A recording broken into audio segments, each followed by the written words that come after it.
Assalamualaikum warahmatullahi wabarakatuh.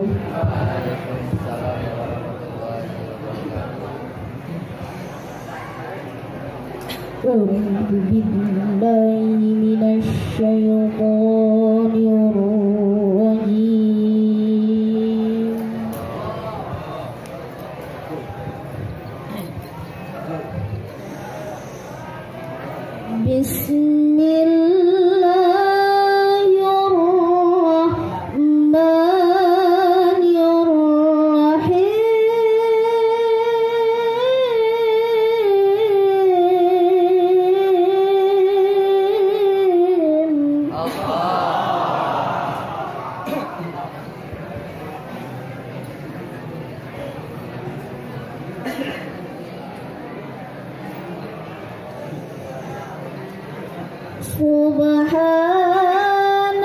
Subhanalladzi asra bi'abdihi laylan minal masjidil haram.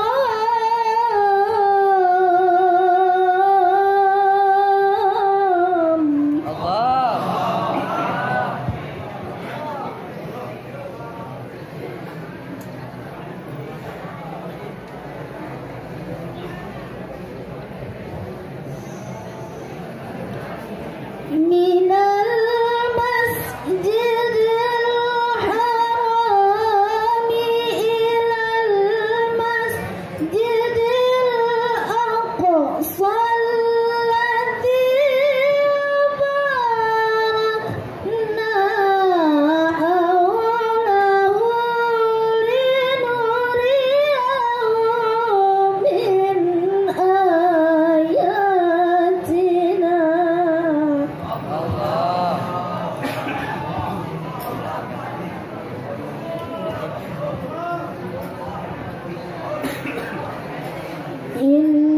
Innahu huwas sami'ul basir.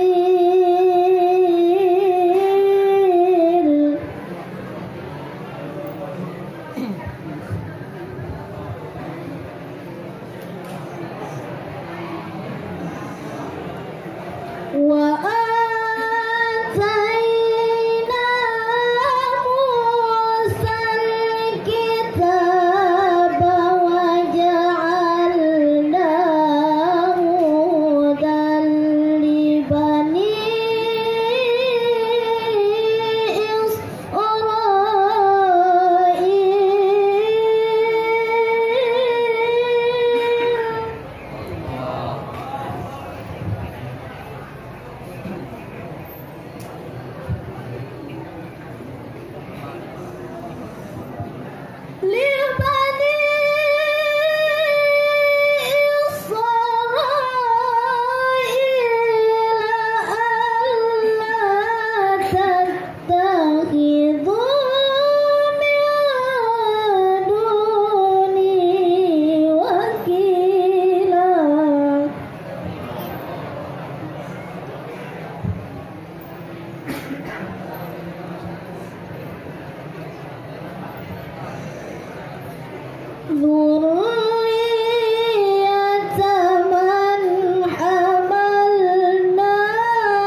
Aku berlindung kepadamu ya Allah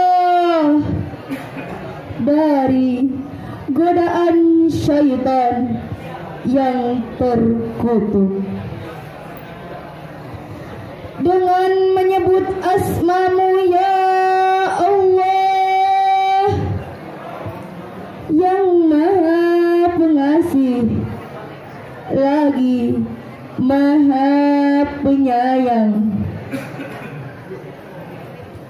Maha Suci Allah yang telah memperjalankan hamba-Nya Muhammad pada malam hari dari Masjidil Haram ke Masjidil Aqsa, yang telah kami berkahi sekelilingnya agar kami perlihatkan kepadanya sebagian tanda-tanda kebesaran kami. Sesungguhnya Dia Maha mendengar lagi Maha melihat. Dan kami berikan kepada Musa kitab Taurat, dan kami jadikannya petunjuk bagi Bani Israel dengan firman, janganlah kamu mengambil pelindung selain Aku. Wahai keturunan orang yang kami bawa bersama Nuh, sesungguhnya dia Nuh adalah hamba Allah yang banyak bersyukur. Maha benar Allah atas segala keagungan firman-Nya. Assalamualaikum warahmatullahi wabarakatuh. Assalamualaikum warahmatullahi wabarakatuh.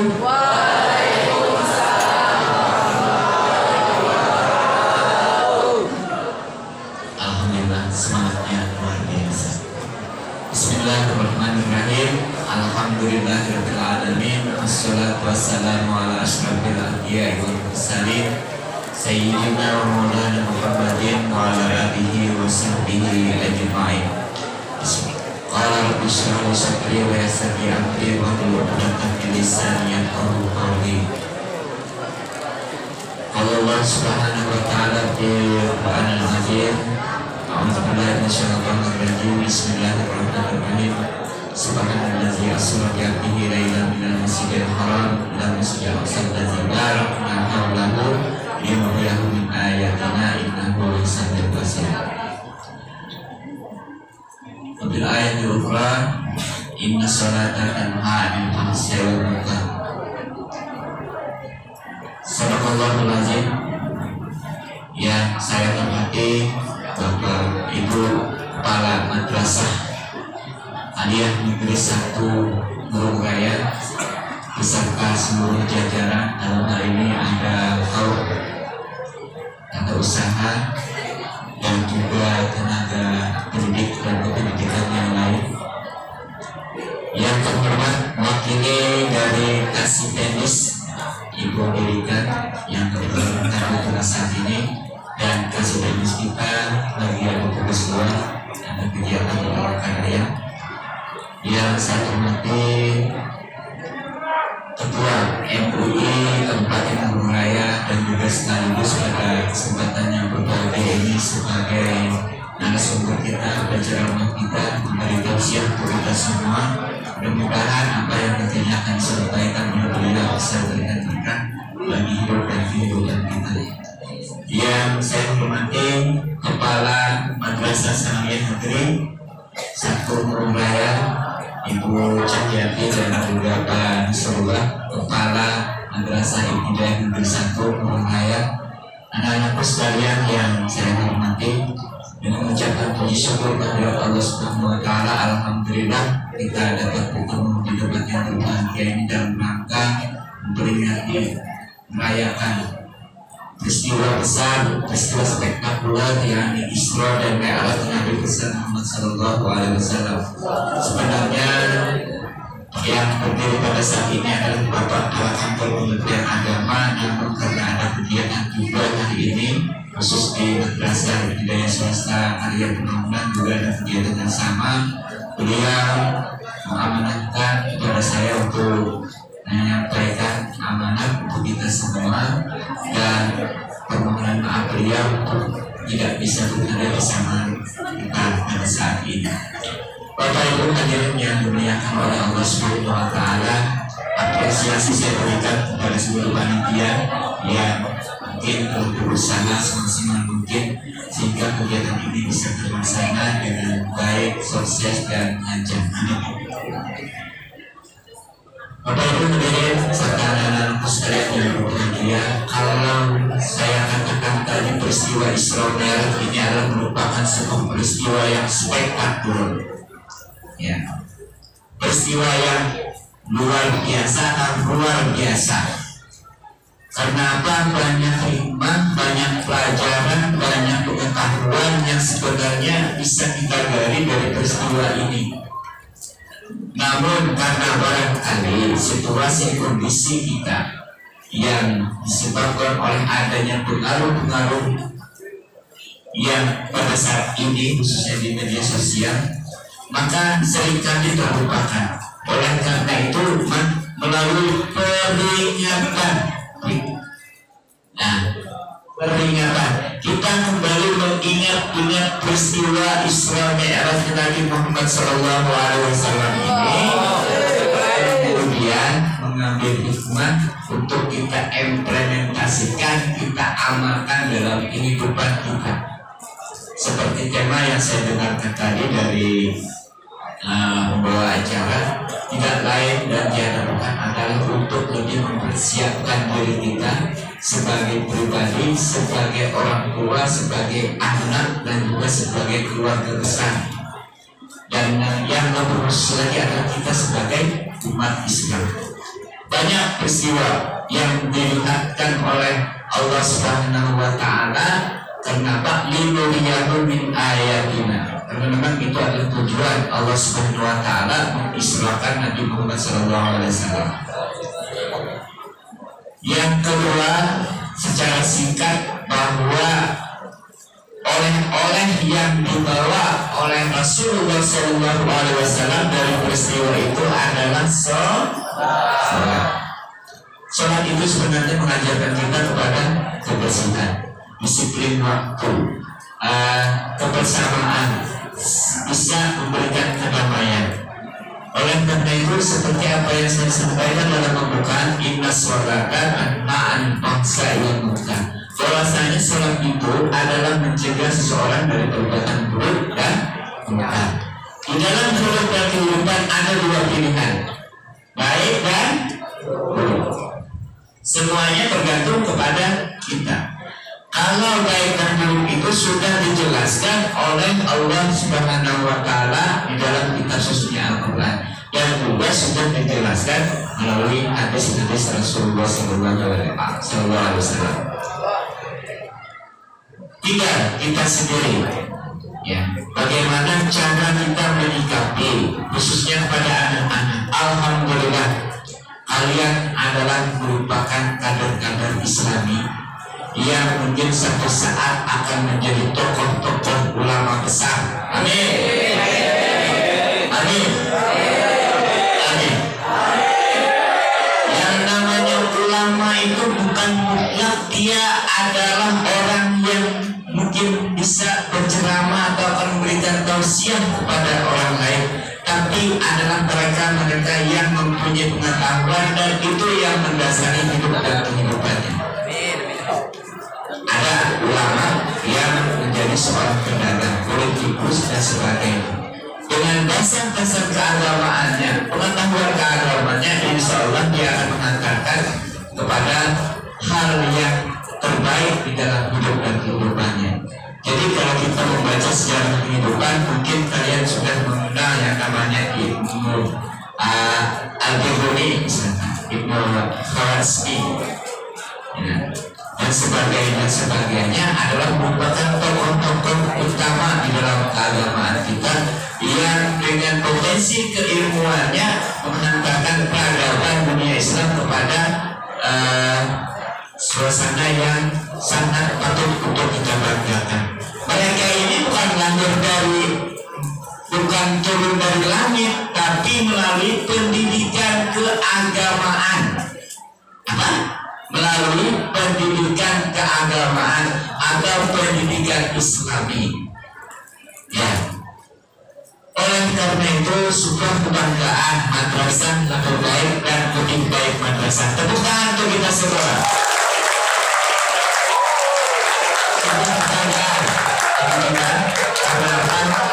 Orang-orang madrasah itu tidak hanya memiliki ilmu pengetahuan umum sebagai penyeimbang dalam kehidupan kita di dalam kehidupan dunia, tapi juga memiliki bekal-bekal akhirat yang menghantarkan dia kepada keberuntungan di akhirat kelak. Amin. Inilah salah satu yang menjadi motivasi kita untuk lebih tidak hanya memperdalam dunia pengetahuan umum, tapi juga memperdalam ilmu pengetahuan agama. Tidak ada ruginya. Dalam hadis Rasulullah SAW, apabila kamu menghendaki dunia, maka alaihi bil ilmi, waman arada al-akhirah alaihi bil ilmi, waman arada al-huma alaihi bil ilmi.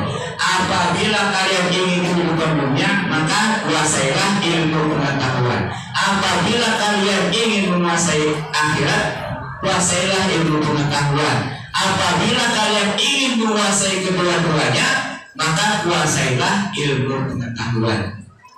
Tadi malam kita mendengar penceramah Haji Fajarudin dari Antai. Beliau mengatakan bahwasanya di kehidupan neraka itu paling banyak adalah orang fakir. Siapa yang tadi malam ada hadir ke Al-Ikhlas? Ya. Fakirnya fakir apa? Ternyata adalah fakir ilmu. Kita dapat, karena dengan pengetahuan tentu kita akan mendapatkan sebuah keberuntungan. Kita berbicara tentang masalah sholat. Walaupun dia ahli ibadah, tapi dia bukanlah orang yang berilmu pengetahuan. Sholat mengajarkan kebersihan. Kalau istinjanya tidak sempurna, apakah sholatnya diterima atau tidak? Tidak. Oleh karena itu, yuk sama-sama kita semua, anak-anak sekalian khususnya, kita belajar.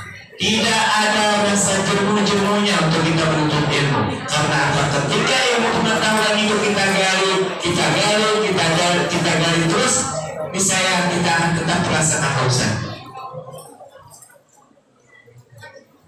Itu dulu barangkali yang bisa sampaikan. Mudah-mudahan bisa dikenang. Dan pesan saya yang terakhir, bahwa untuk kita semua, mari kita dengarkan, kita simak, kita perhatikan, kita renungkan, kemudian mudah-mudahan dapat kita implementasikan dalam kehidupan apa yang nantinya akan disampaikan oleh yang saya hormati Ketua Majelis Ulama Kabupaten Bogor Raya, agar bagaimana caranya supaya generasi-generasi kita ini terselamatkan dalam hidup dan kehidupan, khususnya pada saat sekarang, di mana segala sesuatu berjalan sebegitu cepat, sebegitu modern dan sebagainya. Kadang-kadang kita tidak siap untuk menghadapi, kemudian pada akhirnya kita akan menjadi korban. Demikian, billahi taufiq wal hidayah. Wassalamualaikum warahmatullahi wabarakatuh.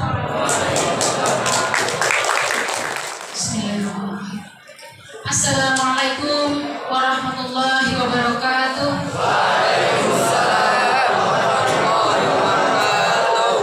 Alhamdulillahilladzi hadana li hada wa ma kunna linahtadiya laula an hadanallah. Asyhadu an la ilaha illallah wahdahu la syarika lah wa asyhadu anna Muhammadan abduhu wa rasuluh. Amma ba'd. Yang kami hormati Bapak Kantor Kementerian Agama Kabupaten Bogor Raya, atau yang mewakili dalam hal ini diwakili oleh Pak Kasubag Tata Usaha Pak Bahran. Yang kami hormati Ketua Majelis Ulama Indonesia Kabupaten Bogor Raya, Pak Haji Gazi Hadi, sekaligus penceramah kita pada pagi hari ini. seluruh kepala madrasah yang hadir pada pagi hari ini, Ibu Cahyati, Kepala SDM 1, Pak Nasrullah, Min 1, kemudian dari Ibu yang mewakili Kasipendis, terima kasih atas kehadirannya. Kemudian dari OSIS, ya, OSIS SMA 1, OSIS SMA 3, mungkin dari OSIS SMA Muhammadiyah juga hadir. Terima kasih atas kehadirannya. Yang saya hormati Kepala Pusat Usaha Maksatu Nurul Raya serta seluruh guru-guru, tenaga pendidik dan kependidikan, dan yang saya cintai dan yang saya banggakan, peserta didik Maksatu Nurul Raya.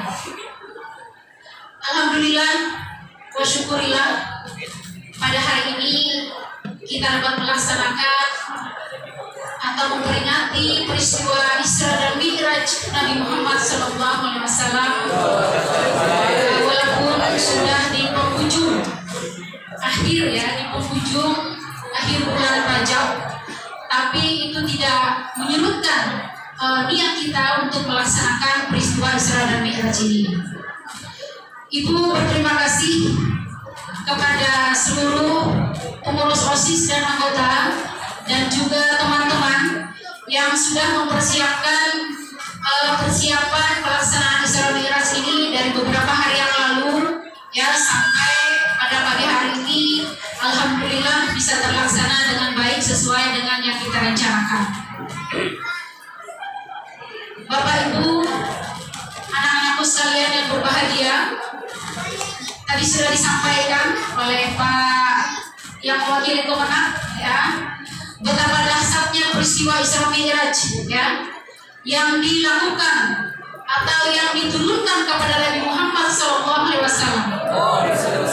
yang mana satu hal dalam peristiwa Isra ini ada perintah turunnya melaksanakan sholat 5 waktu. Mungkin anak-anakku sekalian sudah mendalami sejarah ini, karena kita sudah belajar, ya, sejarah kebudayaan Islam dari kelas 10 mungkin sampai kelas 12, kalian sudah mengetahui, bahkan sudah mendalami yang namanya peristiwa Isra dan Mi'raj ini. Satu hal yang ibu tidak bosan-bosannya mengingatkan kepada kita semua, yang mana peristiwa Isra Mi'raj ini adalah pelaksanaan sholat. Setiap waktu, setiap ada kesempatan, setiap guru, setiap pembimbing selalu mengingatkan kalian, sholat jangan ditinggalkan. Karena betapapun suksesnya seseorang, pintarnya seseorang, kalau tidak menjalankan sholat dengan baik, itu tidak ada artinya. Ini yang laki-laki. Sholat subuh tadi? Subuh tadi sholat nggak? Benar nih. Yang perempuan, sholat subuh atau tidak? Alhamdulillah. Yang di depan ibu, sholat. Wajib sholat, ya. Karena anak pondok harus wajib melaksanakan sholat. Ini yang ibu tekankan, yang di rumah. Yang di rumah ini kadang melandau, ya, kalau orang tuanya membangunkan. Kalau tidak, datang ke sekolah ada yang terlambat, bangun melandau, berarti itu tanda atau ciri bahwa dia tidak melaksanakan sholat. Ini dulu, sholat ini dulu yang kita utamakan, dan kita harus, ya, karena ini kewajiban sebagai seorang muslim dan muslimah itu adalah melaksanakan sholat 5 waktu. Kalau bisa ditambah dengan sholat-sholat sunat lainnya, ya. Nah, ini yang kita tekankan, jangan sampai hidup kita ini sia-sia karena tidak melaksanakan sholat dengan sebaik-baiknya, dengan sesempurna mungkin. Yang namanya sholat itu memang berat. Kita nonton bola berjam-jam mungkin sanggup aja di depan televisi, nonton sinetron, tapi melaksanakan sholat yang cuma 5 menit, 10 menit kita tidak mampu.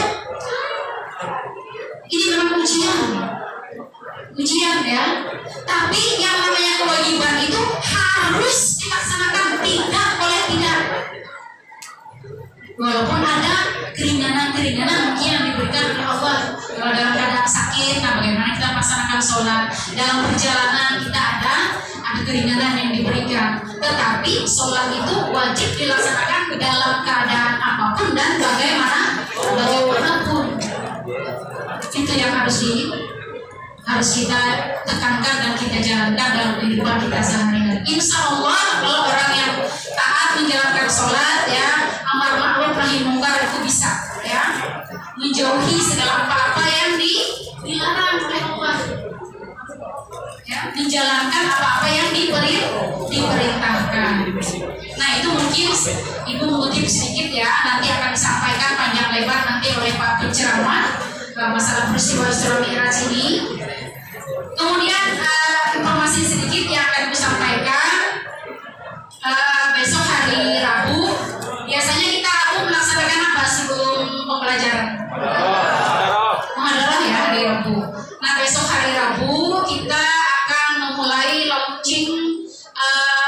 Kemarin kita rapat panitia pembangunan gazebo, karena gazebo ini kita fungsikan, ya, dalam beberapa fungsi.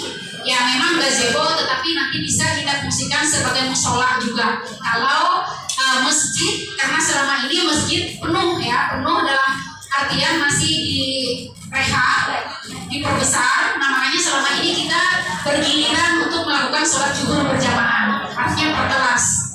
Nah nanti mungkin setelah masjid kita sudah selesai secara 100%, nah bisa kita kerahkan seluruh siswa-siswi kita ini untuk melaksanakan sholat zuhur berjamaah. Nah pembangunan gazebo ini nanti bisa kita fungsikan sebagai musola juga. Kalau seandainya masjid itu penuh, anak-anak, guru-guru yang belum sempat sholat di masjid bisa melaksanakan sholat di gazebo. Nah kemudian Ibu menghimbau kepada kita semua, terutama anak didik, ya, dan juga guru-guru, kita besok akan launching membuka sedekah yang akan kita lakukan seminggu sebanyak 2 kali. Hari Rabu pada saat peristiwa muhadarah, kemudian hari Jumat setelah kita senam pagi, ya. Nah jadi anak-anakku sekalian, Ibu membiasakan kepada kita semua untuk bersedekah walaupun hanya Rp2.000. Jadi siap-siap besok hari Rabu dan hari Jumat kita mempersiapkan uang minimal Rp2.000.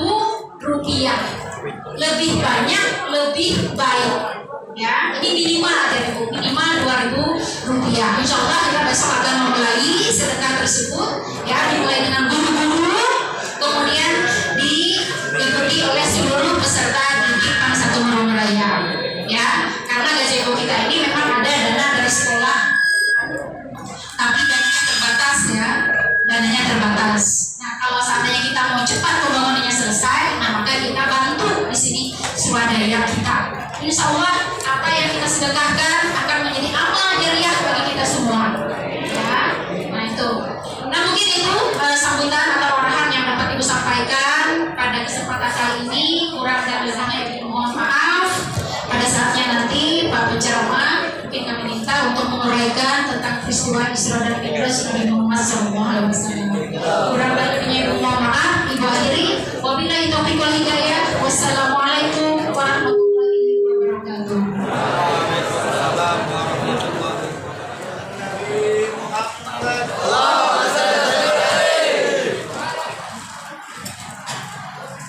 Assalamualaikum warahmatullahi wabarakatuh.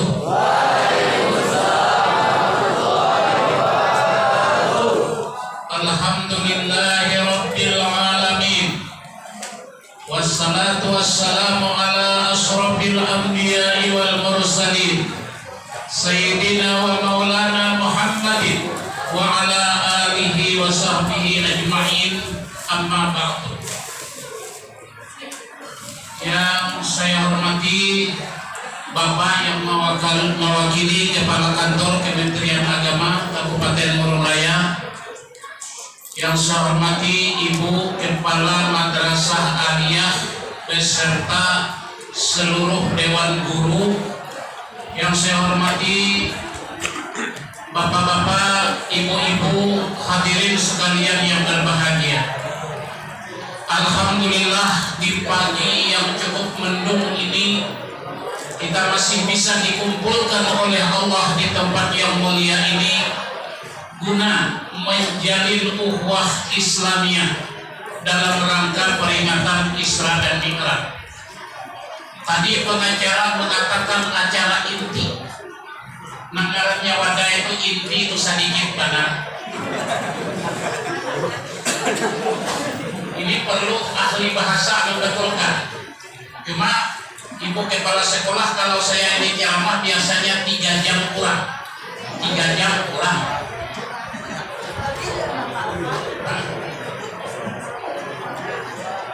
Jadi saya sering mengatakan kalau saya masuk pondok pesantren ini, saya katakan menjual uyahkan Jawa. Artinya apa? Masuk ke gudang orang yang melajari kitab barataan. Sedangkan ulun ini mohon maaf, tadi disambat ustaz. Mohon maaf, saya ini kemana? Karena lembaga pendidikan harus membetulkan, jangan sembari memberi gelar ustaz. Orang kalau di Mesir di Al-Azhar, kalau orang itu bertitel ustaz sama dengan guru besar atau profesor.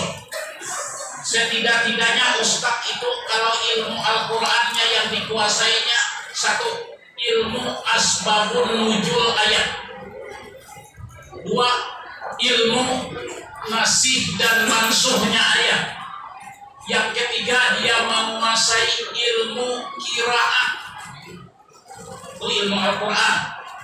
Kalau ilmu hadis dia harus menguasai ilmu mustalah hadis. Jadi ilmu mustalah hadis itu biasanya kalau Ustadz Nambujul itu 50 dalam istilah ilmu hadis itu hafal. Namanya hadis daif, hadis mursal, hadis mauquf, istilah itu hafal. Aku dibuatin karena apa? Dan ilmu hadisnya sendiri. Jadi ilmu mustalah hadis berbeda dengan ilmu mustalah ilmu hadis. Dalam ilmu fikih, ustaz setidak-tidaknya menguasai ilmu hikmatut tasrif, itu bagian dari fikih, dan ilmu usul fikihnya sendiri. Ustaz juga harus menguasai ilmu sejarah, ilmu filsafat, dan ilmu bahasa Arab. Jadi mantik, bayan, balaghah itu dia menguasai. Itu setidak-tidaknya orang bisa diberi gelar ustaz bisa menguasai ilmu semacam itu. Jadi mohon maaf, nah ada nih untak bukan ustaz. Ya, untak lawan ustaz itu sedikit sekali bedanya. Kalau kita berbicara peristiwa Isra dan Mi'raj, Al-Quran ada menggariskan wa kullu naqussu 'alaika min amba'ir rusul. Telah kuceritakan kepada kalian tentang kisah-kisah para rasul. Manusabbit bihi fu'adaka, agar hati kalian mantap mendengarnya. Jadi mantap itu kalau bahasa Pak Kumpai kayak paku dilantak di papan, semakin dijatuh semakin kuat. Artinya apa? Semakin kita mengikuti siraman rohani itu menguatkan iman kita. Ibu kepala sekolah tadi menyinggung inti Isra Mi'raj salat. Cuma bu sayang ulun dihibah mengisi pengajian mulai mengkahui pujuk huruf jauh seberang di sekitar kota. Nah menghadiri pengajian tuh kalau wajah-wajah abidi ini hampir kadada. Biar ada tuh 2 atau 3 aja satu masjid. Nah hadir tuh rata-rata berbau tanah semua. Padahal inilah yang disayangkan generasi muda kita. Menganggap sekolah hanya sumber ilmu pengetahuan. Padahal ilmu yang tersirat di balik yang tersurat itu ada di majelis taklim. Ini yang sangat kita sayangkan. Jadi Ayat itu menyambung wa mau'izatu zikra lil mu'minin, mengajak orang untuk ingat akan Allah. Ini secara global dalam setiap peringatan hari besar Islam. Kalau Allah saja menceritakan dalam Al-Quran, berarti kita disuruh mengulang, menceritakan tentang peristiwa itu agar kita mengetahui. Alhamdulillah, ini selama bulan Rajab ini Bapak Lili, setiap acara Isra Mi'raj ada Maulid Habsyi. Kalau syiar Islam dikemas dengan seni, itu biasanya mudah untuk diterima. Nah, cuma ini pesan untuk ibu kepala sekolah, kalau bisa Bu, di samping Maulid Habsyi ini Syarafal Anam. Kenapa saya berbicara Syarafal Anam ini? Balik ke sejarah, bahwa masuknya Islam ke daerah Sungai Barituk, terutama pusatnya di Marabahan. Jadi sebagai pendakwah dikirim oleh Kesultanan Sambas yang bernama Khatib Banun. Khatib Banun ini Cina Singkawang asli. Jadi dakwahnya masuk Barituk ini dengan seni, dengan Maulid Syarafal Anam.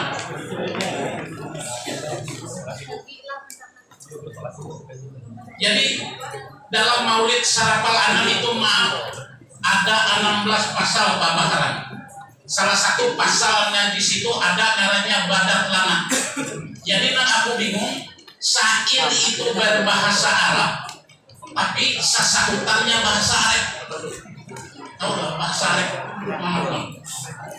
Jadi Badat Lana itu sahutannya, ya Abdullah Sultan Kadri, Pontianak namanya negeri, pasir intan nilam biduri. Jadi aku bingung kenapa. Maka di situ mengagungkan Raja Sultan Kadri, Raja Kesultanan Sambas. Ternyata Khatib Banun yang membawa Islam ke Marabahan, apabila dibaca syair-syair Maulid mengagungkan Raja Sultan Kadri, karena Sultan Kadrilah yang membiayai perjalanannya ke Marabahan untuk mengajarkan Islam di sana. Jadi kalau kita berbicara faktor sejarah, masuknya Islam ke Das Martapura itu berbeda dengan masuknya Islam ke Das Barituk. Kalau masuknya Islam ke Das Martapura itu dipengaruhi oleh pendakwah-pendakwah dari Aceh. Sebagai bukti konkret, kalau kita masuk Sungai Martapura, sampai sekarang ada namanya Pasar Lok Baintan, naik lagi Lok Gabah, Lok Buntar, Lok Paikat. Nah, Lok itu bahasa Aceh, artinya muara. Nah, jadi kalau pengaruh Islam di sepanjang Sungai Martapura dipengaruhi oleh orang Aceh. Aceh, A itu Arab, C itu Cina, E itu Eropa, H itu Hindustan. Lihat postur orang Aceh, tinggi, besar, hitam, karena percampuran antara suku itu. Nah, jadi masing-masing suku dan daerah itu punya kepanjangan tersendiri. Cuma kalau Pak Kumpai ini aku kada tahu.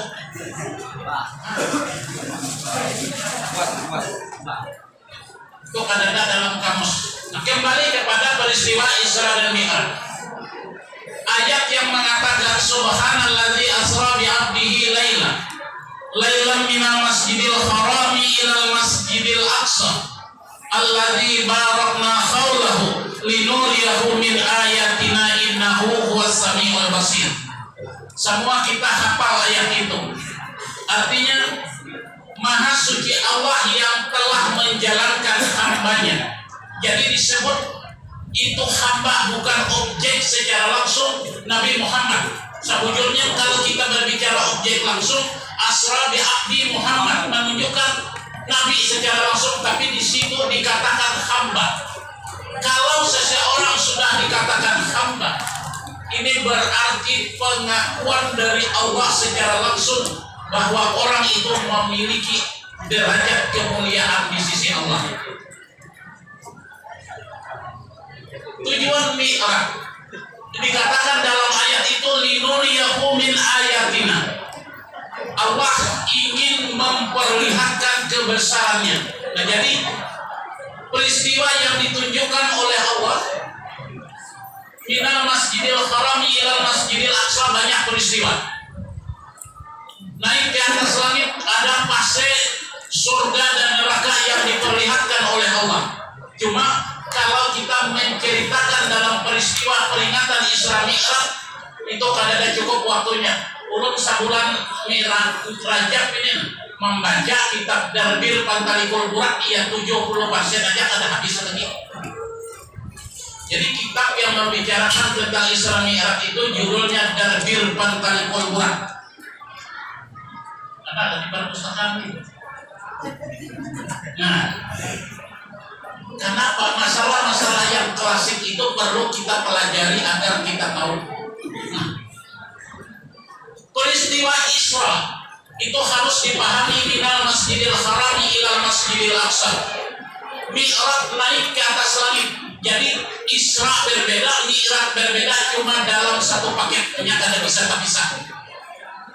Isra dikatakan minal masjidil harami ilal masjidil aqsa, artinya fase permukaan bumi. Nah, kenapa maka Isra dikatakan dari Masjidil Haram? Dijelaskan dalam Al-Quran, inna awwala baiti wudi'a lin-nas bi Bakkah, bahwa rumah yang mula dibangun untuk peribadatan umat manusia adalah Ka'bah yang berada di Mekah. Kalau kita berbicara Ka'bah, setelah Nabi Adam diusir dari surga dengan istrinya yang bernama Siti Hawa terpisah, Siti Hawa diturunkan di Jeddah. Makanya Jeddah itu dikatakan kota Nabi. Nabi Adam diturunkan di daerah Tibet atau perbatasan Bangladesh dengan India, di pegunungan Himalaya. Di situ Nabi Adam, kata ahli sejarah, diturunkan. Nah, Jibril memerintahkan kepada Nabi Adam untuk mengerjakan haji. Jadi ujar Nabi Adam, kayak apa Jibril, aku haji di mana? Ujar Jibril, ikam berjalan, nanti aku bimbing perjalanan ikam. Jadi perjalanan malaikat Jibril dari India menuju posisi lembah yang bernama Mekah sekarang itu 40 tahun. Kada gampang-gampang. Kamu katakan berapa tahun berapa dalam umur Nabi Adam?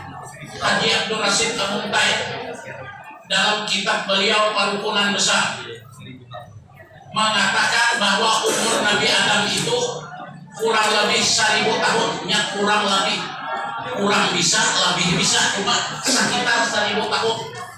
Nah, lantas saja Nabi Adam berjalan dari India menuju lembah yang bernama Mekah itu 40 tahun.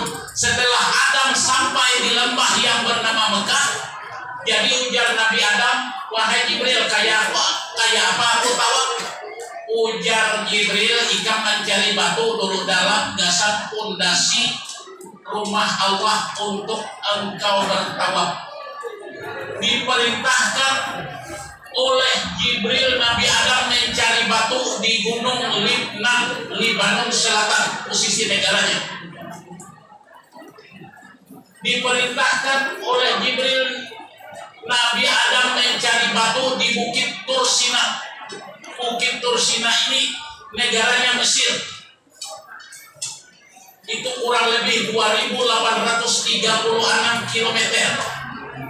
Bajalan batis Nabi Adam mencari batu itu.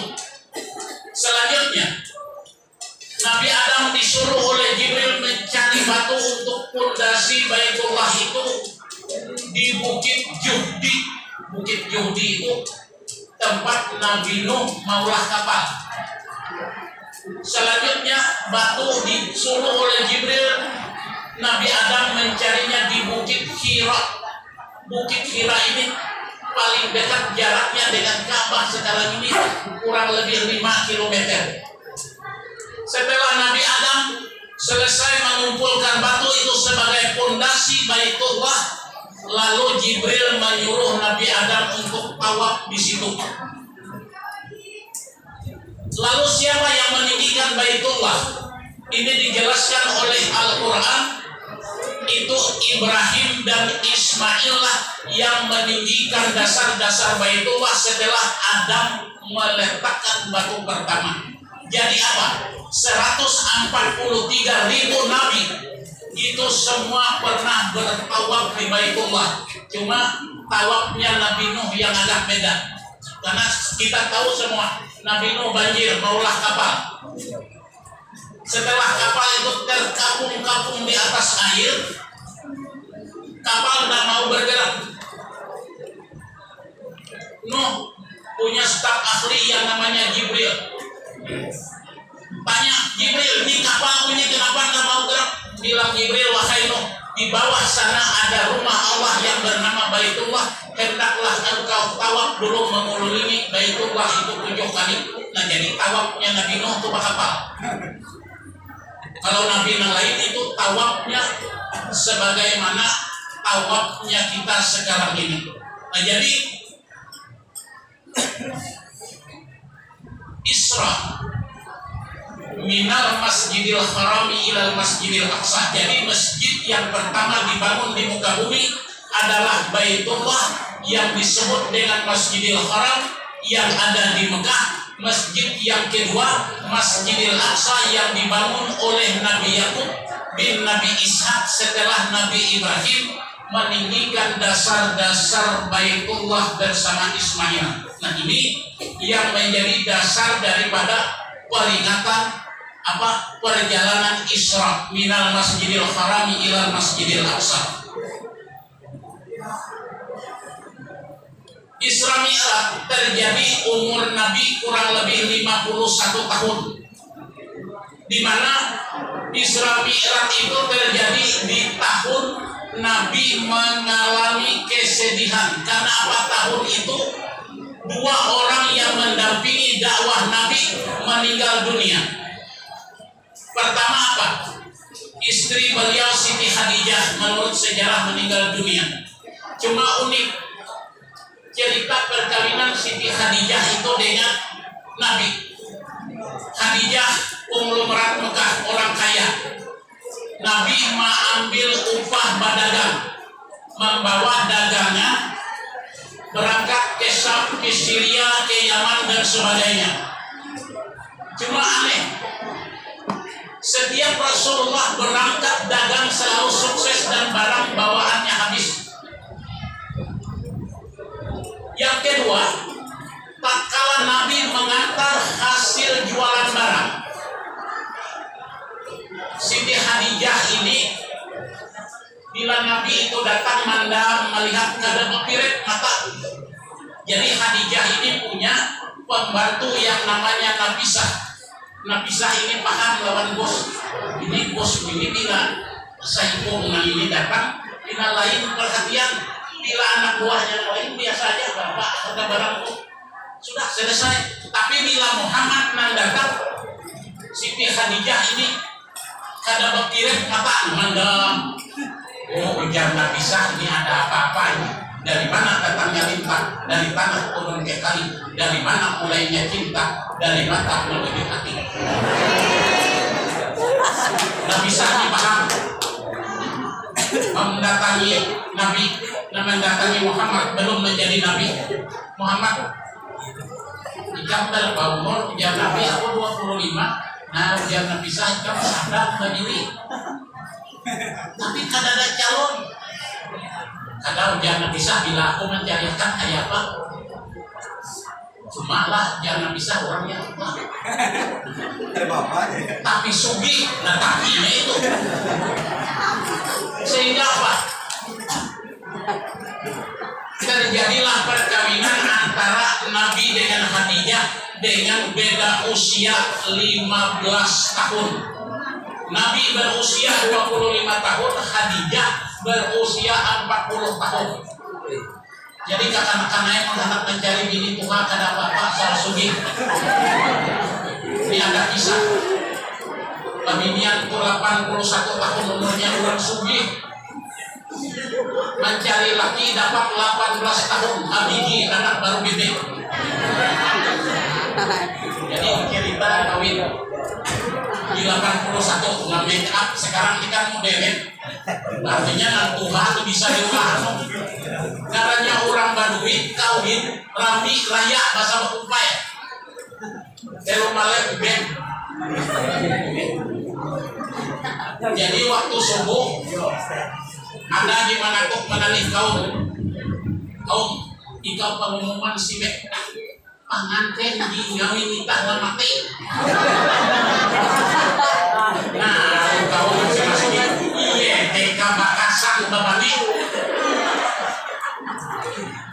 kaum pengumuman.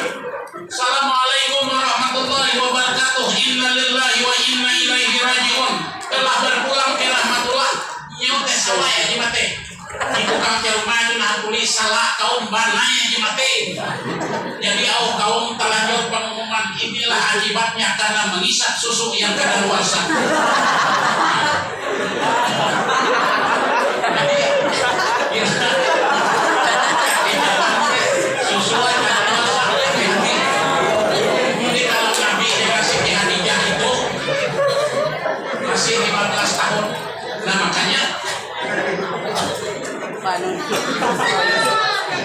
Khadijah lah yang membela kepentingan dakwah Rasulullah SAW sampai harta Siti Khadijah habis. Yang kedua, pada tahun itu Rasulullah ditinggalkan mati oleh paman beliau yang bernama Abu Talib. Abu Talib ini aneh. Kita tahu sejarahnya. Dia membesarkan Nabi, memelihara Nabi. Tapi sampai Nabi berdakwah, Abu Talib tidak pernah mengucapkan kalimat syahadat. Akhirnya Abu Talib didatangi oleh kelompok mustajid. Kelompok mustajid ini kelompok yang memusuhi dakwah Nabi. Di situ disebutkan ada Abu Lahab, ada Abdullah ibnu Mut'i, ada namanya Ubay ibnu Khalaf. Jadi mereka menemui Abu Talib, wahai Abu Talib, Muhammad Tuhan kemanakan ikan? Kami tahu bahwa bila ikan bapander lawan Muhammad pasti didengarnya. Maka wajar Abu Talib maksud Tuhan ikan. Padahal lawan Muhammad sadang-sadangnya berdakwah mencaci maki Tuhan orang Quraisy yang ada di Ka'bah. Maka Abu Talib menemui Nabi. Ujar Abu Talib, Muhammad, ikamlah ujar pun didengar. Mun aku lagi hidup, kenapa ikam berdakwah? Kalau aku mati, kena ikam dicaci maki, diintimidasi orang Quraisy. Ini tanggal aku bangga, nanti lihat.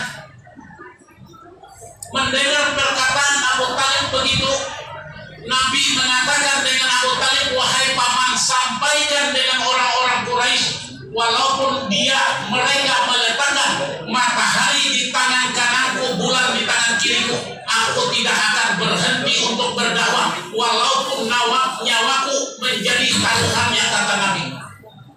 Ini tegas pernyataan Rasulullah kepada Abu Talib.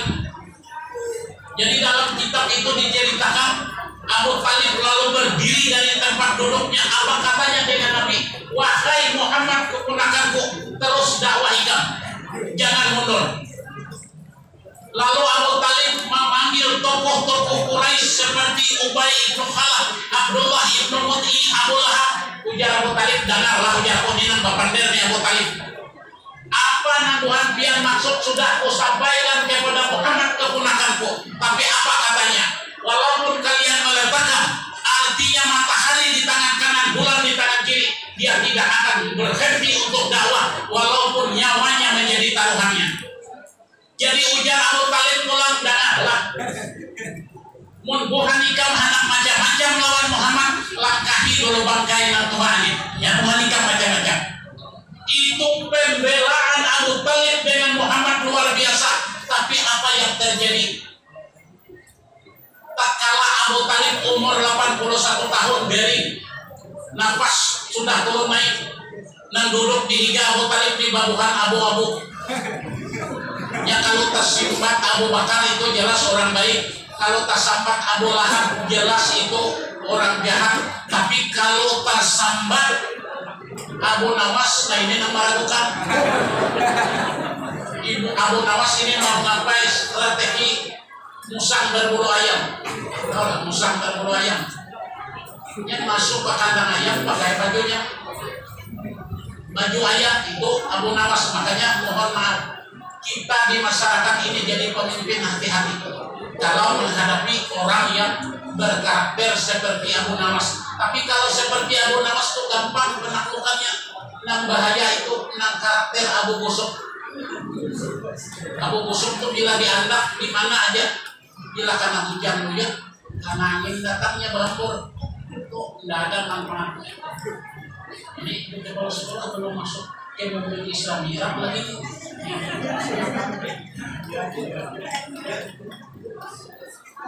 Ujung lagi. Anak minta isu. Ujung lagi. Bapak lupa kakiannya. Kesan dari bibirnya.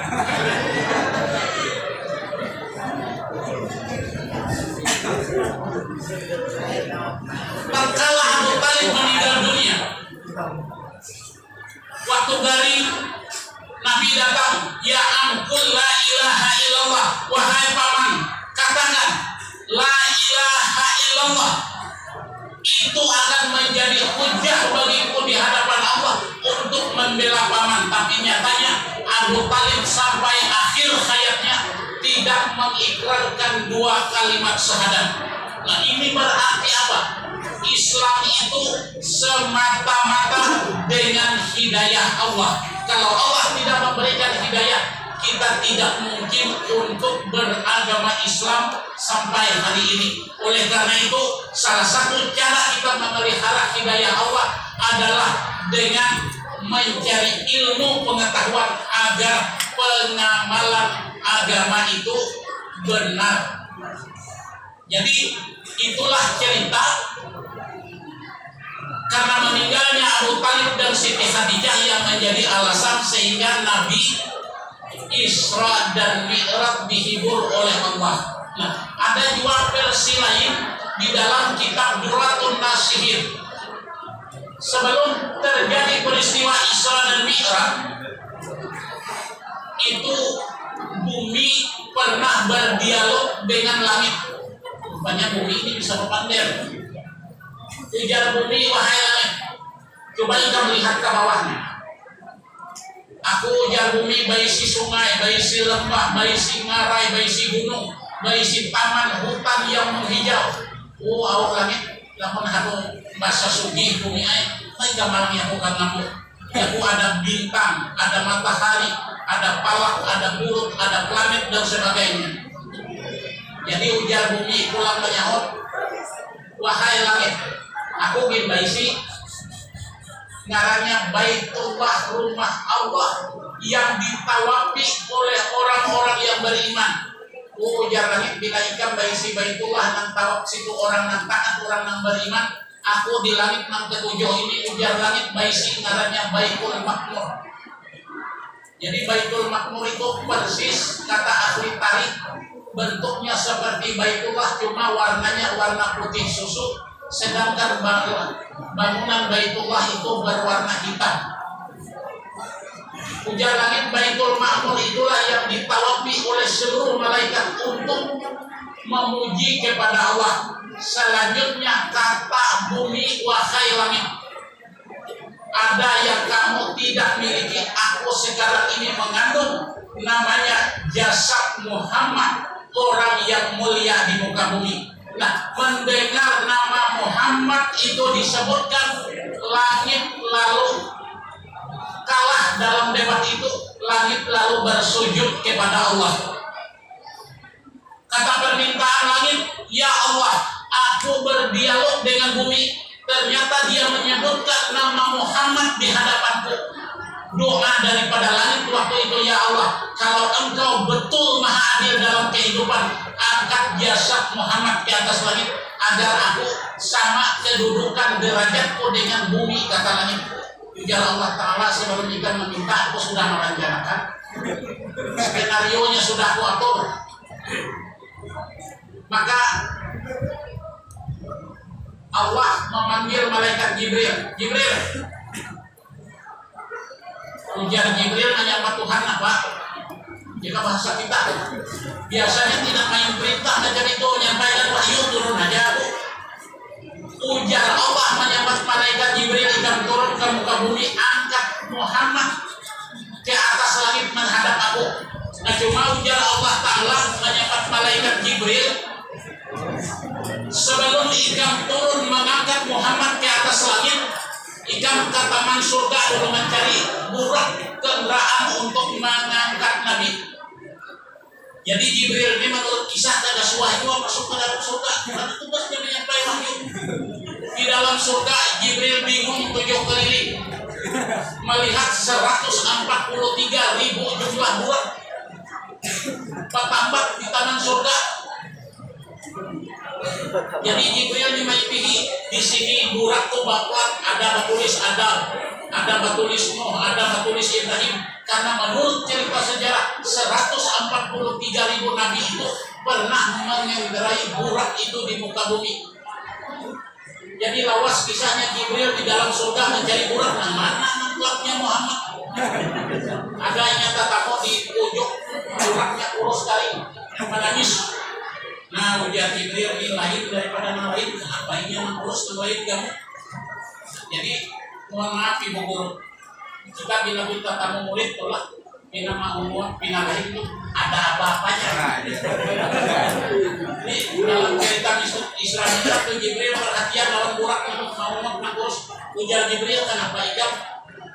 Ujar buraknya itu, ya Jibril, semenjak aku diciptakan di dalam surga, aku dikada suah dapat tugas dari Tuhan.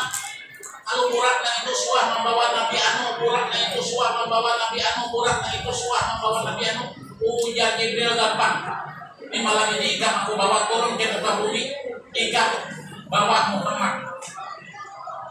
Diambil oleh Jibril tali ke kang burak turun. Nah, cuma ada pesan di situ. Ujar Allah Ta'ala, wahai Jibril, nggak paham ngarannya aku mau mencari kipas angin. Kalau lelakiannya, ada nyaman-nyaman jadi bapak dia. Ya kan saya tidak tahu lucu bapak dia tuh nyaman biru tidak bro.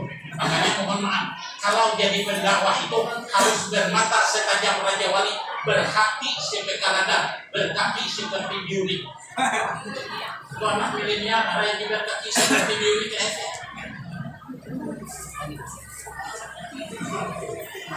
Yalah, masih muncul kalimat itu arek masih undet arti. Pesan Tuhan, wahai Jibril, kalau kau turun ke muka bumi, bawa malaikat Israel untuk mendampingi kamu. Jadi malaikat Israel ini ditugaskan membawa air dari dalam surga untuk mencuci hati Nabi. Jadi waktu Isra Mi'raj, mohon maaf, malam Isra Mi'raj itu karena malaikat pencabut nyawanya cuti. Jangankan manusia, sambut pun kadang-kadang mati karena tukang cabut nyawanya cuti dalam sejarah. Ada suah malaikat itu baikin disuruh Tuhan itu. Turunlah malaikat Jibril lawan Israel mencari Nabi Muhammad. Ternyata Nabi Muhammad menurut riwayat yang banyak berbaring di sebuah tempat yang bernama Hijr Ismail. Jadi kalau kita pernah ke Mekah, bangunan lengkung di bawahnya ada banjuran emas, itu Hijr Ismail. Kenapa tempat itu dinamakan Hijr Ismail?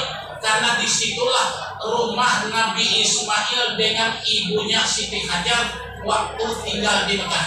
Nah, jadi malam itu Nabi berbaring di hijri Ismail. Ada versi yang mengatakan didampingi oleh pamannya yang bernama Hamzah dan Abbas. Hamzah itu Mamalina Sidin, Abbas itu Mamalina Sidin. Itulah lahir kepribadian Muhammad di situ. Kalau Hamzah itu orangnya watak karakternya keras dan tegas, tapi kalau Abbas itu lemah lembut. Nah, jadi kepribadian Nabi dipadu oleh dua kepribadian yang tegas dan lemah lembut, sehingga disitulah lahir kepribadian Rasulullah Sallallahu Alaihi Wasallam. Jibril mengatakan, Assalamualaikum ya Rasulullah. Ujar Nabi, kenapa Jibril ikan bakawan membawa malakal maut, nak mengambil nyawa kita? Curiga itu Rasulullah. Malaikat Israel kada suah muncul di bawah oleh Jibril. Kada Muhammad Bayu, ujar Jibril. Ini memang khusus ditugaskan oleh Allahnya membawa banyu dari dalam surga. Engkau diundang oleh Allah naik ke atas langit. Cuma ujar Jibril, sebelum naik ke atas langit, engkau operasi dada dulu, pembersihan. Nah, jadi dalam kitab Dardir itu manuskrip lama, Jibril membawa Rasulullah ke tepi sumur Jam-Jam, lalu dada Nabi dibelah, dicuci dengan air Jam-Jam. Setelah dicuci dengan air Jam-Jam, lalu dicuci dengan air Al-Kausar yang dibawa oleh malaikat Israel dari dalam surga. Lalu Jibril memasukkan dalam dada Nabi itu 3 unsur: 1 ilmu, 2 iman, 3 hikmah. Tadi nggak tahu mana itu kisah juga pendakwah ya.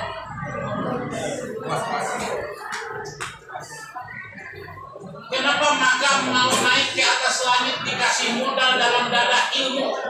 Itu mengajarkan kepada kita seperti yang dikatakan oleh Pak Bahran tadi, untuk sukses mengarungi dunia harus punya modal ilmu pengetahuan, bukan detail ilmu. Yang banyak dakwah dari anak buah detail SAG, sarjana alam gaib. Jadi aku sebenarnya sakit hati. Ayo jago ikan tulang mahutbah. Aku mau disuruh yang mahanggot balas sabikul aku, tapi mau disuruh yang mahutbah. Ampun. Jadi detail itu SAG, sarjana alam gaib. Makanya mohon maaf, mau punya program membuka kursus dakwah, cuma sayang kalau mau mendaftar hari ini tidak diterima karena pesertanya 30. Tuh kita ada anak mendaftar, kita masuk di situ udah sedang ada 3 saja orang yang nampak mendaftar. Itu dipoles bagaimana menjadi pendakwah. Ya, menjadi pendakwahnya ada ilmunya tersendiri.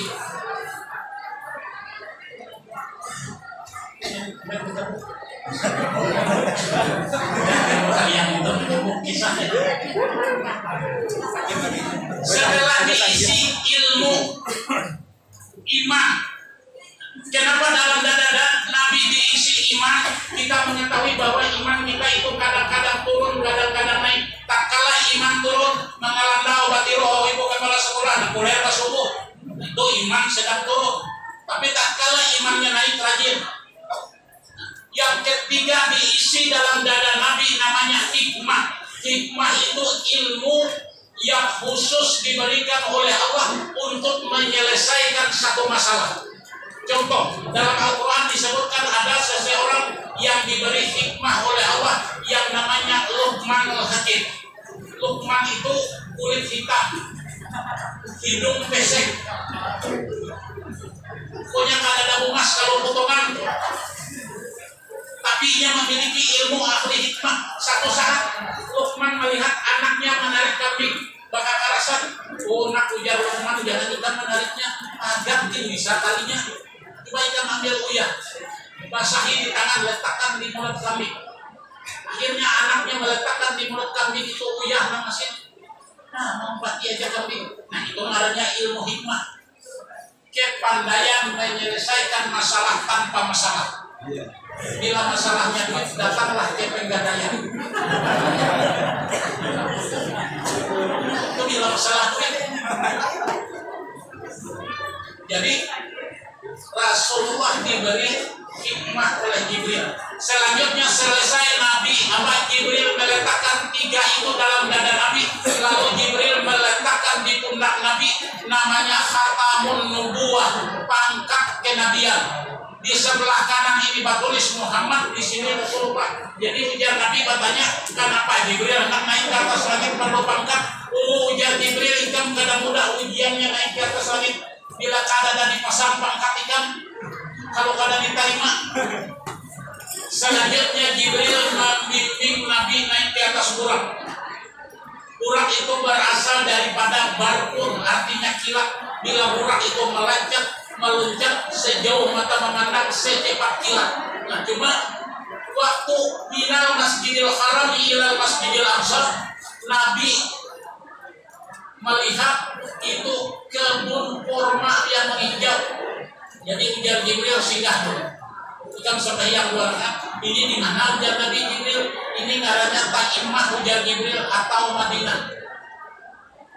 Di sini engkau berdakwah ujar Jibril, di sini engkau mengembangkan Islam, dan di sini engkau meninggal dunia. Jadi Nabi sebelum hijrah sudah studi banding di bawah Jibril. Sudah tahu. Selanjutnya Nabi dibawa singgah di Bukit Tursinah, disuruh sembahyang. Singgah di Baitlehen, tempat Nabi Isa dilahirkan. Dan yang terakhir Nabi dibawa oleh Jibril singgah di Masjidil Aqsa di Palestina. Nah, di dalam Masjidil Aqsa di Palestina itulah Nabi dalam kitab Dardir itu diceritakan ditunggu oleh roh 143.000 Nabi. Cuma Nabi tersebut dalam Al-Quran itu 25 itu yang wajib diimani, 313 Rasul. Jadi antara Nabi dan Rasul itu beda tugas. Kalau Rasul dia menerima wahyu wajib berdakwah. Kalau Nabi dia menerima wahyu dia tidak wajib dakwah. Jadi antara Nabi dan Rasul itu harus dipahami tugas dan fungsinya berbeda. Cuma biasanya kalau inya Rasul pasti Nabi, tapi kalau Nabi belum tentu Rasul. Jadi Nabi masuk di dalam Masjidil Aqsa. Ujar Jibril, Muhammad, ikam maju pimpin sembahyang 2 rakaat. Ujar Nabi, kenapa aku? Ada tuh Adam, ada Ibrahim, ada Nuh, ada Musa, ada. Ujar Jibril, bila aku menyuruh itu maju aja. Jadi bila kakak-kakak hendak maju lah, bila disuruh jangan kuler. Itu bila hendak jadi orang sukses. Karena bila takutan, potensi kalian tidak diketahui, akhirnya tidak berkembang. Makanya majelis ulama itu mengadakan kursus dakwah itu untuk mengembangkan potensi diri anak didik. Mohon maaf, orang walau kaya apa syaratnya, kalau kadang-kadang nama iklannya kadang-kadang jadi. Yang mana jauh untuk namanya kadang-kadang kursus dakwah, belum pulang ke mana? Ikan dulu apa pandai 10 menit. Masalah dakwah itu masalah rasa, bukan banyaknya ayat dan hadis yang dibaca, tapi bila orang mendengar rasanya nyaman, jadi berkembang karirnya. Orang bagaimanapun potensinya, hari banyak ulun suruh pulang malah kiri ulun, akhirnya jadi dua, jadi apa aja? Jadi ustaz jadi artis. Jadi Nabi memimpin sembahyang 2 rakaat. Setelah selesai 2 rakaat, ujar Jibril, siap-siap Muhammad, kita naik ke atas langit. Langit Masjidil Aqsa, naik ke atas langit itulah yang disebut dengan Pasir Mi'raj. Jadi Jibril menyuguhkan kepada Nabi 2 air minum, 1 arak, 2 susu. Pilih, ujar Jibril. Nabi langsung meminum air susu, cuma bersisa sedikit. Ujar Jibril, alhamdulillah ya Muhammad, engkau mengambil air susu. Berarti umatmu berada pada fitrah dan kesucian. namun sisa nang sedikit nang itu nang menjadi karat api neraka. Karena kita di umat Muhammad tidak semuanya masuk surga, pasti ada yang jadi karat neraka. Makanya tak sisa sedikit waktu Nabi minum air susu. Ujar Jibril untuk ikan Muhammad karena dalam minum ini arak, jaga ikan minum arak, umatmu akan menjadi umat yang mabuk kepayah. Itu peristiwa Isra dan Mi'raj. Jadi urut tidak menceritakan peristiwa minal masjidil haram ilal masjidil aqsa itu ada 3 peristiwa. Pertama, ada panggilan dari kanan dan kiri. Itu ujar Nabi, wahai Jibril, aku tidak melihat panggilan dari kanan dan kiri. Untung ikam karena melihat, ujar Jibril. Jika ikam melihat panggilan dari kanan itu panggilan Yahudi, panggilan dari kiri itu panggilan dari Nasrani. Jika ikam menoleh, ujar Jibril, umat ikam habis jadi Nasrani, jadi Yahudi semuaan. Ini mohon maaf, ini isi hati barataan. Strategi orang untuk menghancurkan Islam itu dengan 3S, bukan menghancurkan madrasah aliyah, tidak.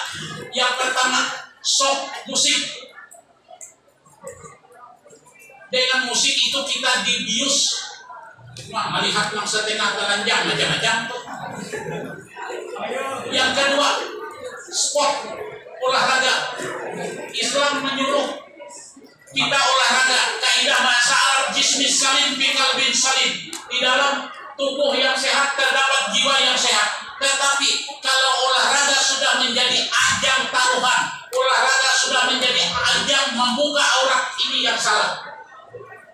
Nabi menyuruh berkuda, memanah. Artinya Nabi itu memperhatikan faktor kesehatan. Nah, yang ketiga, strategi orang untuk menghancurkan Islam, sinema, film.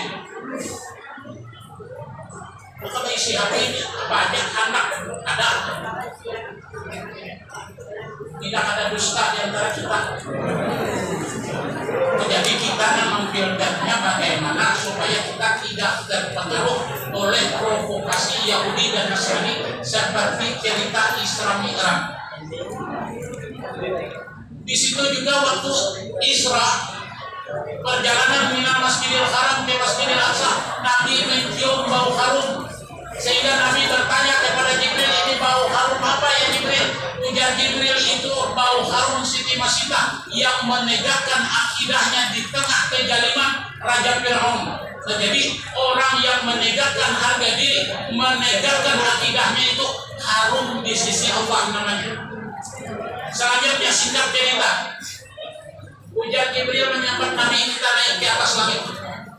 Nah, batu tempat Nabi berpijak itu sampai sekarang ada di ruang bawah tanah di Masjidil Aqsa itu, karena batu itu seperti lift naik the dam of the rock ibaratnya. Jadi sampai ini ada batu itu bisa disaksikan cuma pagar besi. Jadi kita melihat dari luar aja. Nabi naik ke atas langit sampai di langit yang pertama. Jibril mengetuk pintu langit, ujar yang menjaga langit pertama, siapa di luar? Ujarnya, aku membawa Muhammad, seorang Rasul yang diutus oleh Allah untuk naik. Dibuka pintu langit, di situ Nabi bertemu dengan Nabi Adam. Jadi waktu selesai Isra Mi'raj, ada sahabat yang bertanya, waktu pian itu di langit pertama tuh bertemu Nabi Adam itu kayak apa potongan?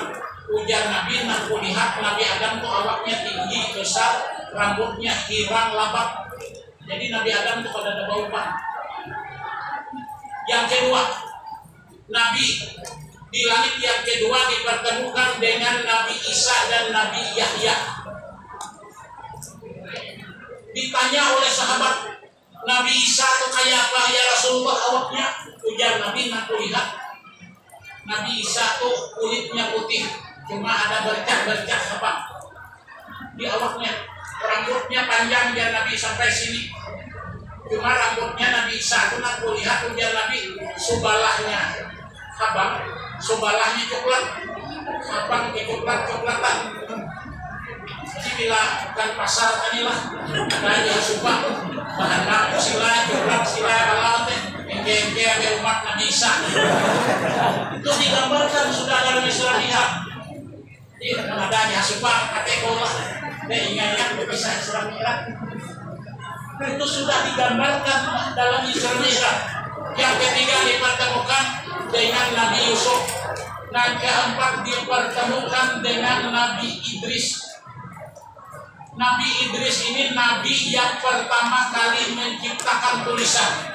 Makanya pada tahun keempat Nabi berdakwah hijrah ke Madinah. Nabi pada tahun keempat itu sudah berdakwah menggunakan tulisan. Beliau mengirim surat kepada Raja Persia, Raja Romawi untuk memeluk Islam. Nah itu artinya fungsinya Nabi itu dipertemukan dengan Nabi Idris di langit yang keempat. Di langit yang kelima dipertemukan dengan Nabi Harun alaihissalam.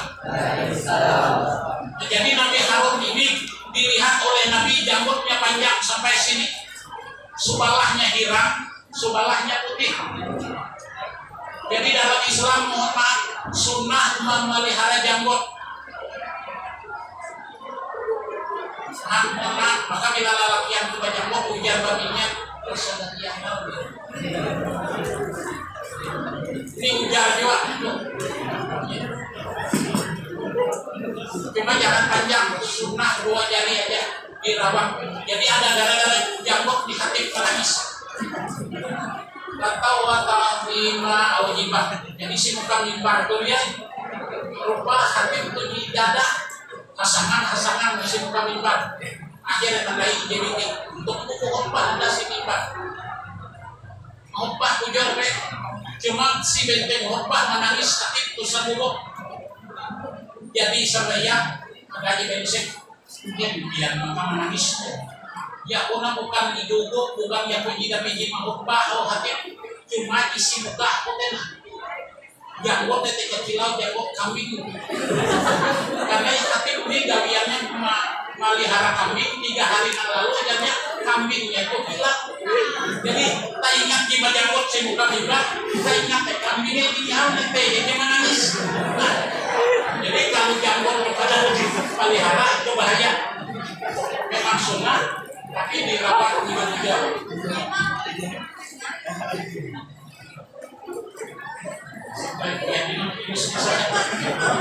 Sampai jambon. Nabi Harun di langit yang ke-6 Nabi dipertemukan dengan Nabi Musa. Nah, di langit yang ke-6 itu Nabi bertemu dengan Nabi Musa. Nabi Musa Muhammad, ikau hendak kue bersama kumpai. Nabi yang butuh hendak mana hadir Tuhan. Nabi Musa kakaruan ikau lah. Ya butuh kata bangga. Biji berdoa hendak malam Tuhan. Yeyo Tuhan malam gunung pancar ya butuh jah. Oke kau luyut tahu Musa. Ya Musa tuh bapak pengalaman jadi Nabi. Akhirnya Nabi naik ke langit yang ke-7. Di situlah bertemu dengan Nabi Ibrahim.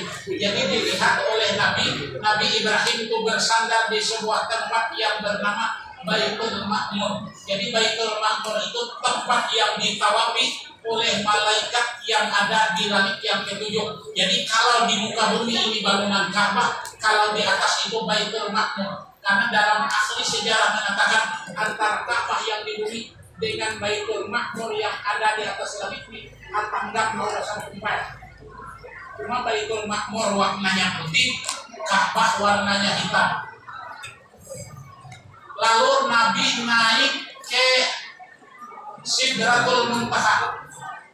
Disebutkan dalam dalil itu Barakul Akbar, tempat rap-rap. Sudah kata bang, kiamat rap bahasa kita berarti narahin. Selanjutnya Nabi bertemu dengan Allah. Ini disingkat ceritanya. Waktu Nabi bertemu dengan Tuhan, Nabi mengatakan At-tahiyatu lillah, salam kesejahteraan bagi engkau ya Allah. Jadi ujar Tuhan menjawab, Assalamu alayka ayuhan nabi wa rahmatullahi wa barakatuh. Salam kesejahteraan atas engkau wahai Nabi kekasih Allah. Jadi ujar Nabi pulang menjawab, Assalamu alayna wa ala ibadillahi salihin. Salam kesejahteraan atas hamba-hamba Allah yang saleh. Mendengar dialog semacam itu, lalu malaikat yang berada di sekeliling itu mengatakan asyhadu alla ilaha illallah wa asyhadu anna muhammadar rasulullah. Itu pengakuan para malaikat terhadap Allah dan Rasul di saat itu. Nah, setelah selesai dialog itu, ujar Tuhan, ya Muhammad, nih ikan aku angkat ke hadapanku. Apa nih ikan minta? Ujar Nabi, ya Allah, aku ini seorang anak yatim piatu gabianku mengembala. Ulun kadang meminta apa-apa, ya Allah, lawan engkau. Kalau ujar Nabi, Ibrahim kau beri gelar Khalilullah, Adam kau beri gelar Safiullah, Ismail kau beri gelar Jabiullah, Ibrahim kau beri gelar Khalilullah, Isa kau beri gelar Ruhullah, Musa kau beri gelar Kalamullah. Aku ya Nabi kadang meminta apa-apa lawan biar ya Allah. Nah ini bijaksananya Nabi, disuruh meminta kadang meminta. Ujar Tuhan baik, kalau engkau tidak meminta sesuatu kepadaku, maka dengarlah ujarku wahai Muhammad. Tak kala namamu disebut, namamu juga disebut, artinya ikan kada bisa lawan aku. Itu arti dari kalimat syahadat tauhid dan kalimat rasul. Ujar Tuhan lagi, ya Muhammad, engkau kuangkat menjadi nabi terakhir dan umat engkau masuk surga dahulu sebelum umat nabi yang lain masuk surga. Jadi kita kalau untuk jadi umat Nabi Muhammad, umatnya Pak Dudi, tapi masuk surga dahulunya.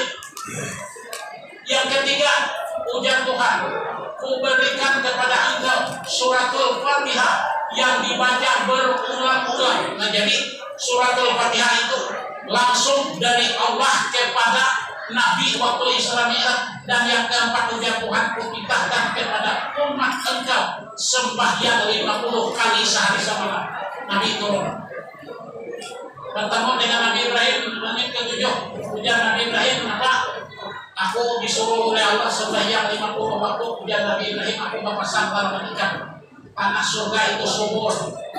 Cuma bila Anda hendak bertaman di surga itu suruh umat engkau membaca subhanallah walhamdulillah wa la ilaha illallah Allahu akbar. Itu pasal Nabi Ibrahim. Langit yang ke-6 bertemu dengan Nabi Musa. Ujar Nabi Musa, Muhammad dikali galuyuk. Nah, tidak ingat aku HP. Alhamdulillah Musa. Mana lain? Yaku dan umatku 50 kali sembahyang. Oh Musa, boleh hari kau. Kita kelingan. Kita ketawa umatku teh Bani Israel teh hai-hai kumai. Handuwe teh nyoho bocah kecil. Dah umat teh halus nyoho 50 lah. Tapi tak boleh kisah mengenai berlaku kelinganan awal Musa berbuta. Ku bahasa aku bela. Ya aku tuh pengalaman jadi Nabi awal Musa katawan numun beo. Hanya Nabi itu pun dikurangi 5, suruh Nabi Musa naik kurangi 5, 9 kali Nabi pulang balik jadi 5. Nah, inti daripada Isra Mi'raj adalah salah bainar rajulin wa bainar kafirin tarkus salat. Artinya yang membedakan orang Islam dengan orang kafir itu hanya masalah salat. Demikian sekilas itu. Mohon maaf. Assalamualaikum warahmatullahi wabarakatuh. Assalamualaikum warahmatullahi wabarakatuh. Marilah kita berdoa, bermohon kepada Allah agar kita bisa mengambil pelajaran dari peristiwa Isra Mi'raj yang tadi sudah kita dengarkan. Ila batul Nabi Mustafa sallallahu alaihi wasallam. Al-Fatihah. A'udzubillahi minasyaitonir rajim. Bismillahirrahmanirrahim. Alhamdulillahirabbil alamin arrahmanir rahim maliki yaumiddin. Iyyaka na'budu wa iyyaka nasta'in ihdinas siratal mustaqim siratal ladzina an'amta 'alaihim ghairil maghdubi 'alaihim waladdallin. Amin amin. Bismillahirrahmanirrahim. Alhamdulillahirabbil alamin. Assalatu wassalamu ala asyrafil anbiya'i wal mursalin sayyidina wa maulana Muhammadin wa alihi wa sahbihi wa barik wasallam ajma'in. Allahumma lana dhunubana wa walidina wa rahmahum wa musibara wa lijamil muslimin wal muslimat wal mu'minin wal mu'minat al-ahya'i minhum wal amwat. Allahumma inna nas'aluka 'ilman nafi'an wa rizqan wasi'an wa mutaqabbalan. Rabbana hab lana min azwajina wa dhurriyyatina qurrata a'yun waj'alna lil muttaqina imama. Allahumma barik lana fi Rajab wa Sya'ban wa ballighna Ramadan. Allahumma inna nas'aluka salamatan fid din wa afiyatan fil jasad wa ziyaratan fil 'ilm wa barakatan fil rizqi wa tawbatan qabla al-maut wa rahmatan 'indal maut wa maghfiratan ba'dal maut. Allahumma hawwin 'alaina fi sakaratil maut wa najatan minan nar wa aqwa 'indal hisab. Rabbana la tuzigh qulubana ba'da idh hadaytana wa hab lana min ladunka rahmah innaka antal wahhab. Rabbana atina fid dunya hasanah wa fil akhirati hasanah wa qina adzabannar. Wa sallallahu ala sayyidina Muhammad wa ala alihi wa sahbihi wa sallam. Subhanallah izzati amma yasifun wa salamun ala mursalin walhamdulillahi rabbil alamin. Wassalamualaikum warahmatullahi wabarakatuh.